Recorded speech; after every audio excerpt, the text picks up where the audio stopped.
As every good Wehrbohr would claim, in 1940 the Germans had a superior fighter that was better armed than the Spitfire or Hurricane. Yet, the Luftwaffe still lost the Battle of Britain. We cannot deny that RAF fighter pilots had huge challenges to overcome, especially in terms of armament. Yet, they did succeed in downing thousands of Germans. Why exactly was that? My conclusion was that it was all down to about 0.5 grams of a substance called SR-365. By the time the balloon really went up in May 1940, British fighters were armed with 8 Browning machine guns, chucking out rifle-caliber rounds. At this stage in the war, such armament and ammunition was considered adequate. In fact, British fighters were the best armed aircraft when it came to fighter-to-fighter engagement in early 1940.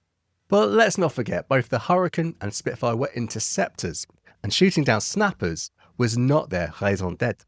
At any rate, both fighters would soon lose this accolade within months. In the air war, nothing remained the same for very long. If we were to summarise the issues facing RAF fighters, we might say they faced 2 major disadvantages compared to their German counterparts. Firstly, both British types carried wing-mounted machine guns. While this was advantageous in some ways, it became troublesome in others. When compared to the nose-mounted rifle-caliber machine guns carried by Me-109s, Hurricanes and Spitfires had a much higher rate of fire. This is simply because German RCMGs were synchronized to fire through the propeller. This reduced their rate of fire. Nevertheless, the German nose-mounted guns fired wherever the nose was pointing. Wing-mounted guns on British fighters, however, fired at a slight angle to the direction of flight, meaning that all 8 streams of fire would only meet at one point in space, depending on their harmonization. This is of course a similar issue faced by 109s with wing-mounted guns to a certain extent. Indeed, when the infamous Arnim Farber landed that first FW-190 at Pembury, he was very critical of the British armament layout.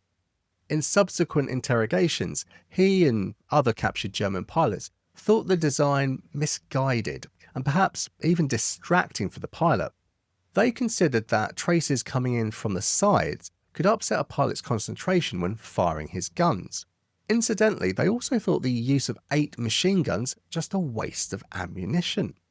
That being said, they did praise the Hurricane's performance throughout the Battle of Britain, though based this fact on its ability to land and rearm quickly. Shooting at a moving aerial target and hitting it, let alone critically, was extremely difficult in 1940. During one study that I did, the equivalent of about 72% of all RAF pilots made a destroyed claim, with 36% claiming 1 or more enemy aircraft destroyed. This equates to some 1,015 German aircraft claimed as shot down. In contrast, Luftwaffe total losses for the same period were 1,302. This includes all types of losses from training to combat. We all know how delicate the 109's undercart was, right? If these claims are to be believed, the RAF shot down about half the total Luftwaffe combat losses for the entire battle in this 30-day period. All this to say that scoring genuine hits and causing critical damage was tricky, and trickier to judge. One of the main issues is that, as an RAF pilot, if you misjudged your firing distance, one of 2 things could happen. A, you open too far and your bullets pass either side of your target after passing through their harmonized sweet spot, or B, they passed the target while meeting ahead of his nose somewhere. When firing at a larger bomber, probably flying next to more big bombers, spraying the sky might result in you hitting something, even superficially. But when you're trying to down a fighter, if you got in too close, your stream of lead could very well pass such a slim-bodied fighter as the 109. Okay, admittedly I read this opinion, but then I started thinking about it and had to confirm what they were saying. There was a long drawn out process of me using a photograph of a Hawker Hurricane and calculating the width of gun 1 to gun 8 to get a dimension I couldn't find anywhere else. Anyway, I'm working on the basis that that distance is 4.68 meters. Even if an Me-109 was sitting on a Hurricane's nose, its 32 feet and 6 inch wingspan is bang in its stream of lead. but aim just a foot or two above or below, you miss those wings completely. What of the 109's fuselage, which is about 1 meter in diameter, probably slightly less in fact? Well, if the guns were harmonized at 400 yards, a 109 could sit in the stream at less than 314 yards in front of the Hurricane and watch the bullets go either side of his cockpit. So the theory does actually make sense. This improved over the course of the battle as some squadrons and individuals brought their harmonization ranges closer in. But so what? How could you actually tell if your rifle caliber bullets were actually doing anything? The other issue RAF fighter pilots faced was the type of ammunition they used. When it came to rifle caliber rounds, the options were ball, armor piercing, tracer, incendiary, or a combination of the last two. In 1938, the British had recognised that the 303 machine gun was swiftly becoming obsolete as aerial armament. Most of the allies and rivals had come to that conclusion a little earlier, and were at that moment producing fighters that would bridge the gap. I mean, even the French had started knocking out two semi-cannon armed fighter types by 1939. Both were based on design specifications around the same time that the Hurricane and Spitfire were being designed. In tests later carried out by the RAF, it was confirmed that ball rounds were pretty useless, especially against aircraft fitted with more and more defensive armour later in the battle.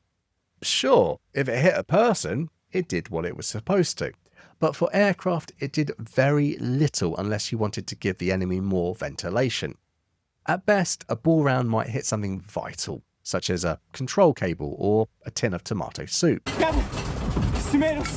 So, why was it used for nearly half an RAF fighter's ammunition load in 1940? I got into this in more detail in another video I made, with the link on screen. However, in short, they had a lot of this stuff around. Nevertheless, it's on the subject of ball rounds that I previously made the claim that the Spitfire and the Hurricane were the best fighter-to-fighter aircraft in early 1940. This was because their more numerous and higher rate of fire machine guns were more likely to hit a German fighter. And if you did it at the right deflection, say the side of the cockpit, then fannies your aunt. Firing 1 or 2 MGFFs while lobbing 60% fewer lower velocity 20mm shells per second at a target was just trickier. Still, as German bombers and fighters were retrofitted with more and more armour, RAF pilots had to change their method of attack if their ball ammunition was to do any good. And this happened perhaps as a result of convergent evolution. For me, it's best illustrated by 111's penchant for head-on attacks, which bypassed much of the rear armour in bombers. AP rounds were more useful against armour plate than ball rounds. However, another RAF experiment concluded that much of the kinetic energy of an AP round was lost as it travelled through the fuselage of its target. While comparing the 303 and 7.92mm German rounds, the test saw that just 33% of the 303 rounds made it to the test subject's 4mm plate armour. Of those rounds fired, 6% penetrated it. The German ammo performed worse though, with 77% of rounds being deflected before reaching the armour plate and 99% not penetrating it. For reference, had the same 303 AP rounds been fired from the same distance just at armour plate alone, it should have penetrated a plate between 10 and 12mm thick with ease. It's also worth mentioning that these experiments were conducted at 200 yards, which highlights the importance of getting in close where AP rounds were concerned. The .303B Mark IV round was a hybrid of tracer and incendiary. It was based on the Great War Buckingham round, which, if you know your biggles, was mainly used for balloon busting and whose use was frowned upon for ordinary operations. The important thing about the Mark IV was that it was ignited as it fired and started to burn its incendiary material as it flew towards the target. As the phosphorus reacted with the air, smoke was forced out of a weep hole, and it gave the iconic smoke trail seen in Battle Britain era footage. However, it's important to note that the smoke only told the pilot where the bullet had been, and not necessarily where it went. So the British fighters faced the issue of probably missing their target even when attacking at zero deflection, not being able to do significant damage if they did hit it, and having little immediate indication that any hit had occurred. I used to blast away and never hit a sausage. This will change with the introduction of an exotic sounding round that brought joy to the hearts of little fighter pilots all over the United Kingdom. We know it as the De Wilde. The so-called De Wilde round was a pure incendiary rifle caliber bullet, but with a key feature that would make all the difference for Allied fighter pilots throughout the rest of the war. In 1938, Mr. De Wilde, or Monsieur de Wilde, a Belgian resident of Switzerland, invented a new type of incendiary bullet. The British authorities said, yes please, and bought the design. However, a member of the Royal Arsenal was less taken with the product, stating a glaring error in its concept. The thing had to be handmade. Let's not forget that the Browning MG had a rate of fire of 20 rounds per second, or 160 if all 8 guns were loaded with the new bullet type. That's a lot of man-hours. Indeed, Major C. Aubrey Dixon took the original design and improved it, not least making it suitable for mass production. The new bullet was given the less exotic title of .303 Incendiary B Mark 6. So, if this important invention was made by Major Dixon, who incidentally doesn't have the wider recognition he deserves, why wasn't it called the Flaming Dickie round or something? Well, just as RAF pilots were claiming HE-113s right up until October 1940, it was all about deceiving the enemy. The British were not the only ones to have evaluated the De Wilde design. It was in their interest to allow the Germans to believe that they were still using the patent they had purchased. Which is good, as the De Wilde round would get a certain amount of publicity in the British press over the coming years. Interestingly, even many of the men using the round were in the dark as to where it came from, as we will see. So what made the De Wilde come Dixon come B Mark 6 round special? Very quickly, I'd like to invite you to join our mission, which is to bring this channel up to 75,000 subscribers by the end of the year.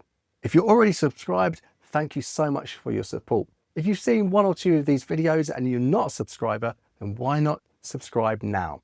And let's jump back into the video. Thanks very much, guys. For one thing, it was much more effective than the previously used B Mark 4 rounds. The RAF had tested the Mark 4 incendiary and its German counterpart in a similar test conducted at 200 yards. About 1 in every 10 incendiary bullets of each nation managed to ignite the fuel tanks being targeted. The Mark 6 was twice as effective, with 1 in every 5 rounds achieving the desired effect. Okay, that's only 20% effective, but with 4 bullets potentially finding their mark every second, it was an improvement. The key difference, no doubt, was that the Mark 6 did not ignite during its flight to the target, as the Mark 4 did. Instead, it was ignited as it impacted the target and began to burn only as it travelled through the enemy aircraft. And it is this feature that, perhaps serendipitously on the part of Mr. De Wilde or Dixon, gave the RAF pilots their greatest advantage in the Battle of Britain. In his book 9 Lives, Aldir says the following: "At this time, as this harmonization was agreed, at 250 yards, a new type of incendiary ammunition was introduced into the command in limited supplies. It was known to the pilots as De Wilde ammunition, a name with a faintly foreign and therefore mysterious ring.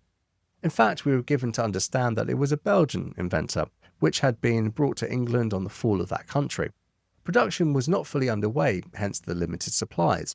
De Wilde, unlike the standard incendiary ammunition in use, was without any flame or smoke trace. Its greatest value lay in the fact that it produced a small flash on impact, thus providing confirmation to the attacking fighter pilot that his aim was good." In the official dispatch on the Battle of Britain, Air Marshal Dowding said, "De Wilde ammunition became available in increasing quantities, and it is extremely popular with the pilots, who attributed to it almost magical properties." With all due respect to Lord Dowding, this was not strictly true. As I have said, its great value lay in the fact that, for the first time, pilots were able to confirm that aim, a most important consideration in the conservation of ammunition and the delivery of the coup de grace. And this was the key factor that probably made all the difference to the few in 1940 and their Allied counterparts throughout the rest of the war. That small explosion, compared to a 303 size hole being drilled through the fuselage, gave the pilot instant feedback on where his bullets were actually landing, if they were at all. He could then quickly adjust his aim to get the strikes over the most vital areas of the enemy aircraft. So, if the DeWild round was twice as effective as the older incendiary rounds, and gave many pilots what they described as half the recipe for success in 1940, why wasn't every gun filled up with the stuff? Well, as Deere and also Stuffy mentioned in his dispatch after the battle, they simply didn't have enough of the stuff around early on. It was only used in combat for the first time during Operation Dynamo, and it wasn't until after the battle that the RAF had enough to phase out other ammunition types. As Stuffy relates in his dispatch, an average loadout for most RAF fighters was 3 guns full of ball, 2 each of AP and Mark IV rounds, leaving the 8th gun with DeWild. However, this he admits was only while supplies were limited. Nevertheless, that single stream of 20 rounds per second may have made the difference between an RAF pilot scoring hits on a target and pooping off his load into the sky. Stuffy also made another point as to why the older Mark IV rounds still had a use when DeWild came onto the scene. While DeWild would obviously show up hits at night as during the day, perhaps more visibly, Mark IV was a better tracer round at night. It was superior to full tracer type rounds as it was less dazzling, and so that's one more reason it was retained in the summer of 1940. Yep, some of those poor lads were sent up in spits and hurries to chase night raiders too. Therefore, DeWild rounds, or the incendiary B Mark VI, should be spoken of in as much admiration as other critical tweaks and improvements to the RAF war machine in 1940. I'm thinking of Miss Schilling's orifice as I type this. However, DeWild rounds didn't end their significance in 1940, nor when the RAF moved more to 20mm armament. In a reverse Lend-Lease situation, the Americans were provided with the designs of Dixon's Mark VI bullet. American designers went on to simplify the design, making it even better for mass production. These designs were used for the 30 and 50 cals, which most American aircraft were armed with. The British then adopted this simplified version as the incendiary B Mark VII, which saw service for the rest of the war. So, when you read American combat reports that describe seeing strikes on a German fighter, think of Major Dixon, who wasn't putting up with importing inferior products from the continent. Thank you very much. A lesson for us all, perhaps. If you've enjoyed this video, please subscribe and help us get to our mission of 75,000 subscribers on this channel by the end of the year. I'm sure with your help that we can do it. And why not watch another video on screen now to help the algorithm gods push this channel up and show it to more people. I really appreciate your support, guys, and I will see you in another video very soon.